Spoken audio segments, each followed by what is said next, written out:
Everyone, কি অবস্থা সবার? ICT master class by Ruman স্যারে তোমাদের সবাইকে ওয়েলকাম। আজকে আমরা একসাথে সি প্রোগ্রামিং এর দারুণ ইন্টারেস্টিং জগতে একটা ডুব দেব আর আমাদের জীবনের প্রথম প্রোগ্রামটা লিখব। So let's get started. আর হ্যাঁ, ক্লাস শুরু করার আগে একটা ছোট্ট রিমাইন্ডার, যারা আমাদের সাথে রেগুলার শিখতে চাও তারা কিন্তু অবশ্যই চ্যানেলটা সাবস্ক্রাইব করে ফেলো। এই ভিডিওতে এখনই একটা লাইক দিয়ে দাও আর বন্ধুদের সাথে শেয়ার করতে একদম ভুলবে না। চলো সবাই মিলে একসাথে শিখি। আচ্ছা, তোমাদের কি মনে আছে, আমরা কিন্তু এর আগের ক্লাসে প্রোগ্রামিং কী জিনিস, কেন এটা আমাদের শিখতে হবে, এই ধরনের বেসিক কিছু বিষয় নিয়ে ডিটেলসে কথা বলেছিলাম। তো আজকে আর কোনো থিওরি নয়, আজ আমরা সরাসরি প্র্যাকটিক্যালে চলে যাব। আচ্ছা, কখনো কি ভেবে দেখেছ কেমন হতো যদি তুমি তোমার কম্পিউটারকে যা বলবে সে তাই শুনবে? যেমন ধরো, তুমি তাকে বললে তোমার নামটা স্ক্রিনে দেখাতে। এটা কিন্তু কোনো ম্যাজিক না, এর পেছনে আছে পিওর লজিক। আর আজকে আমরা সি প্রোগ্রামিং ব্যবহার করে সেই লজিকের প্রথম জাদুটা শিখতে যাচ্ছি। তাহলে চলো আর দেরি না করে শুরু করে দেই। ওকে, তো চলো আমরা আমাদের লাইফের ফার্স্ট সি প্রোগ্রামটা লিখে ফেলি।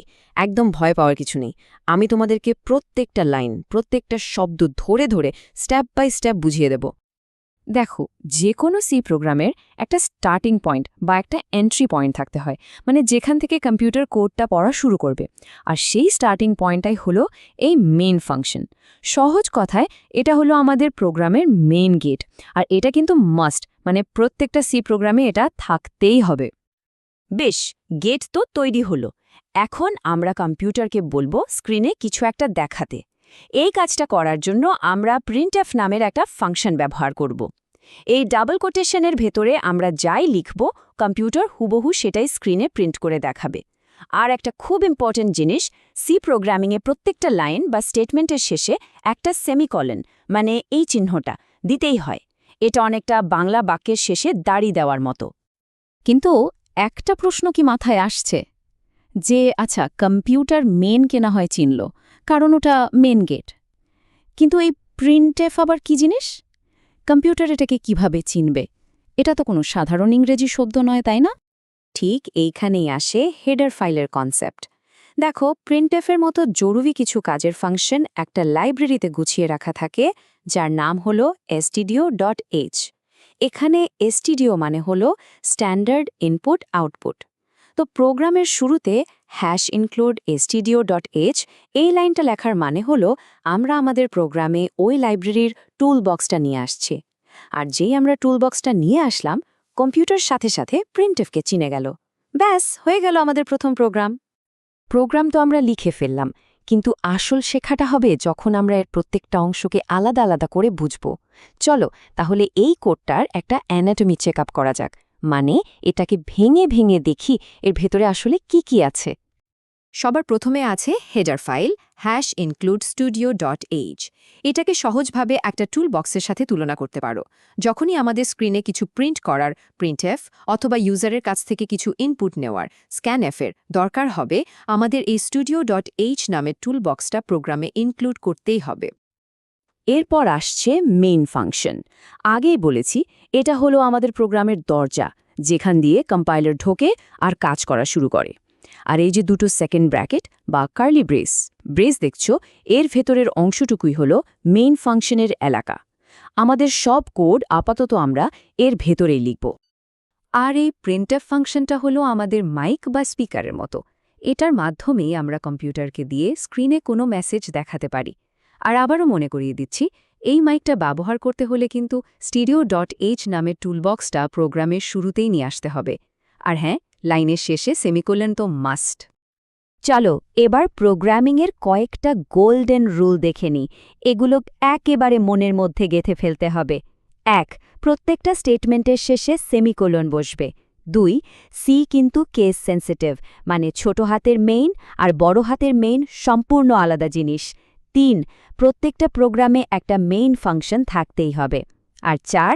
লাইব্রেরি ফাংশন ব্যবহার করতে হলে তার জন্য সঠিক হেডার ফাইল অ্যাড করতে হবে।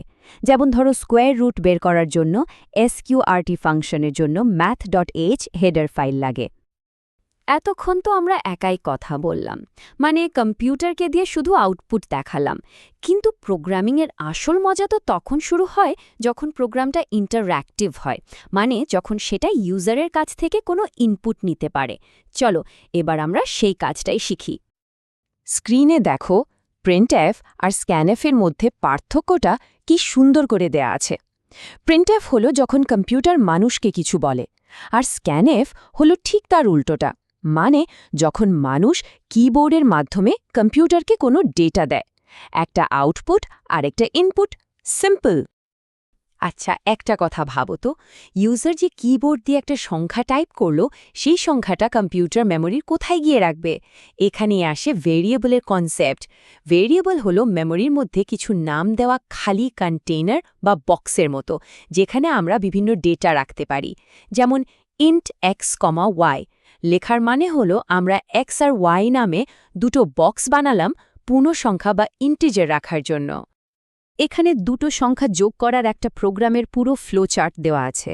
দেখো স্টেপগুলো কি সহজ। প্রথমে আমরা 3টা বক্স বা ভ্যারিয়েবল বানালাম। এরপর প্রিন্টএফ দিয়ে ইউজারকে বললাম দুটো নম্বর দিতে। তারপর স্ক্যানএফ দিয়ে ইউজারের দেওয়া নম্বর দুটোকে এক্স আর ওয়াই বক্সে রাখলাম। এরপর এক্স আর ওয়াই যোগ করে সাম বক্সে রাখলাম এবং একদম শেষে প্রিন্টএফ দিয়ে রেজাল্টটা স্ক্রিনে দেখিয়ে দিলাম। কি অনেক সহজ না ব্যাপারটা? অনেক তো দেখা হলো আর শেখাও হলো, কিন্তু একটা কথা মনে রাখবে, প্রোগ্রামিং কিন্তু শুধু দেখে শেখা যায় না। যতক্ষণ না নিজের হাতে প্র্যাকটিস করছো, ততক্ষণ আসল মজাটা পাবে না। সো এবার প্র্যাকটিস করার পালা। তো আজকের হোমওয়ার্ক, একটু আগে আমরা যে দুটো সংখ্যা যোগ করার প্রোগ্রামের ফ্লোটা দেখলাম, ঠিক সেই প্রোগ্রামটাই এবার তোমরা নিজেরা কোড করবে। নিজের কম্পিউটার বা মোবাইলের কোড এডিটরে কোডটা লিখে রান করে দেখবে এটা ঠিকঠাক কাজ করছে কিনা। আর হ্যাঁ, প্রথম চেষ্টায় ভুল হতেই পারে। ভুল হলেও একদম ঘাবড়াবে না, চেষ্টা করাটাই আসল ব্যাপার। তো আজকের জন্য এই পর্যন্তই। আশা করি সবাই নিজের প্রথম প্রোগ্রাম লেখার এক্সপিরিয়েন্সটা এনজয় করেছো। পরের ক্লাসে আমরা আরও একটা ইন্টারেস্টিং আর পাওয়ারফুল জিনিস শিখব, সেটা হলো ইফ এলস স্টেটমেন্ট। এটা দিয়ে আমরা আমাদের প্রোগ্রামকে ডিসিশন নিতে বা সিদ্ধান্ত নিতে শেখাবো। তাহলে আস্তে আস্তে প্রো হওয়ার জন্য রেডি তো? দেখা হবে পরের ক্লাসে। ততদিন ভালো থেকো। আল্লাহ হাফেজ।